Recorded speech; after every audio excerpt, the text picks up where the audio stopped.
আসসালামু আলাইকুম সবাইকে, ওয়েলকাম আর একটা নতুন ব্লগে। তো এখন বাজে হচ্ছে 6:45 আর যাইতেছি হচ্ছে চট্টগ্রামে। কেন যাইতেছি চট্টগ্রাম সেটা কিছুক্ষণ পরে বলতেছি। এখন আপাতত বাসে উঠি, কারণ হচ্ছে 7:30টায় হচ্ছে ট্রেন। তো এখন বাসে উঠবো, বাসে উঠে যাব হচ্ছে এয়ারপোর্ট স্টেশন, তারপর সেখান থেকে ট্রেনে উঠবো। তো আমার সাথে আজকে যাইতেছে হচ্ছে প্রিয়, ওর সাথে একটু পরে দেখা করে দিতেছি। বাসে উঠে মাত্র 5 মিনিটের মধ্যে চলে আসছি স্টেশনে। জ্যাম ছিল না, সেই জন্য খুবই তাড়াতাড়ি চলে আসছি। আর আসার পর অনেকবার কল দিলাম প্রিয়কে, বাট ও কল ধরে নাই। কিন্তু ওর জন্য বেশিক্ষণ ওয়েট করতে হয় নাই, কারণ ঢুকার সাথে সাথে ওকে পেয়ে গেছি। চলে এসেছে। আচ্ছা, তোমার সাথে ফার্স্ট লং জার্নি না? তোমার সাথে কি আগে আমি সবগুলো শর্ট জার্নি করছি। শর্টই তো, তোমাদের বাসা থেকে বাড়িতে, এর বেশি জার্নি হয় নাই। হ্যাঁ, এবার তোমার সাথে একটু অনেকক্ষণ ধরে কাটানো হবে। ট্রেনের মধ্যে খাওয়ার জন্য আমরা হালকা পাতলা জিনিস কিনে নিলাম, চিপস, জুস, এগুলা। আর সেই মধ্যে ট্রেনও চলে আসছে, বেশিক্ষণ লাগে না, একদম প্রপার টাইমে ট্রেন আসছে। যদিও আজকে বৃহস্পতিবার, বাট ট্রেন ভালোই খালি।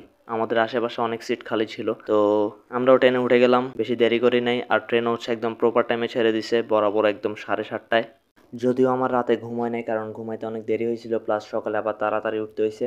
তো ঘুম হয় নাই, ভাবছিলাম ট্রেনে উঠে ঘুমাবো, কিন্তু প্রিয়র সাথে থাকার কারণে আর ঘুম হয় নাই।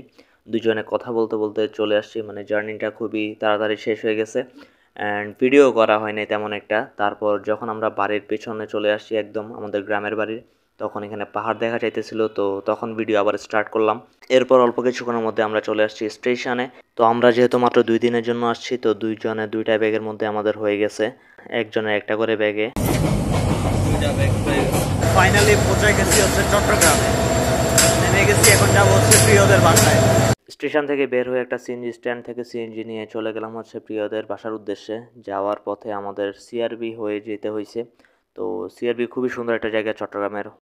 তো এসে খাওয়া দাওয়া করে ফ্রেশ হয়ে অনেকক্ষণ ঘুমাইছি। ঘুমানোর পর এখন রেডি হয়ে গেছি, পাঞ্জাবি পরছি, কারণ হচ্ছে যাইতেছি ঐশীর বাসায়। ওখানে হচ্ছে ছোটখাটো করে একটা হলুদ করবে, কারণ আঁকতে হবে যেহেতু, তো ছোটখাটো একটা বাসায় হলুদ করবে। মূলত এই কারণে হচ্ছে ঢাকা থেকে চট্টগ্রামে আসা। ঐশীদের বাসায় যাওয়ার সময় একটা কেক নিয়ে নিলাম, তারপর সেটার উপর লেখালাম হচ্ছে ঐশীর মেহেদি সন্ধ্যা। আর এরপর কিছু ফুল কিনে নিলাম, অল্প কিছু ফুল।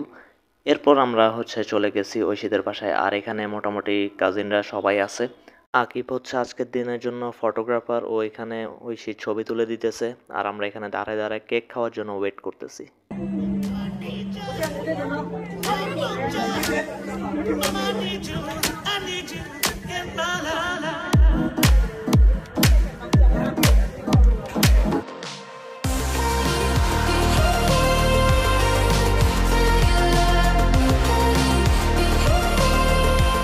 তো আঁকতে হবে হচ্ছে মসজিদে, যার কারণে কাজী বা হুজুর যিনি হচ্ছে বিয়ে পড়ায়, উনি বাসায় আসছে সিগনেচার নেওয়ার জন্য।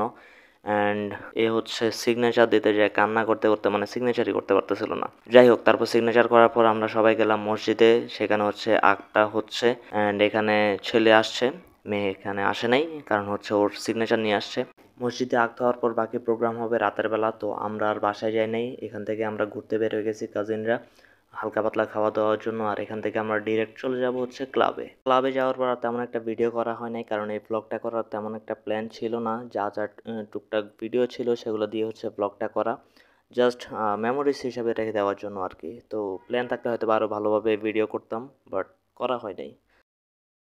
তো আজকের ব্লগে এখানে শেষ করতেছি। লাইক, কমেন্ট, শেয়ার যা যা আছে সব কিছু করেন। টাটা, আল্লাহ হাফেজ।